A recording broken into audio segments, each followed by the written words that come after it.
Bonjour et bienvenue sur Mon Financier. Nous sommes le mercredi 8 avril. L'événement du jour, c'est l'euphorie sur les marchés. Le CAC qui a passé les 5150 points hier et ça continue. Alors pour le Figaro, c'est la planche à billets de la Banque Centrale Européenne qui provoque cette euphorie. Oubliez les mauvaises indications du chômage de vendredi, ça y est, c'est fini. Alors en tête, bien évidemment, le pétrole, les valeurs pétrolières, les valeurs du secteur qui ont flambé. Très intéressante dans les échos justement au sujet du pétrole, l'écrasante domination incroyable des États-Unis en matière de production de pétrole, de loin le premier producteur mondial avec le pétrole de schiste. Pendant ce temps-là, nous on se pose des questions pour savoir si on doit le faire ou pas.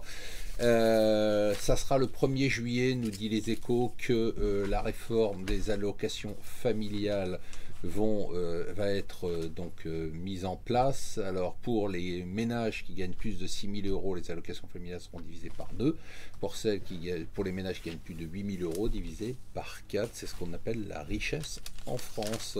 Renzi, super job, il va être quand même au-dessus des 3% du PIB pour son déficit cette année, avec une croissance qui repart, 0,7%, certes c'est mou cette année, mais 1,5% l'année prochaine. Et il se paye même le luxe, grâce à la réduction massive de dépenses publiques, de baisser les impôts. Pour le FMI qui se lance dans cette bataille sur l'avenir de l'économie mondiale, eh bien nous sommes rentrés dans une stagnation séculaire, c'est-à-dire que la croissance sera molle pour des dizaines d'années, d'où le problème de la dette mondiale.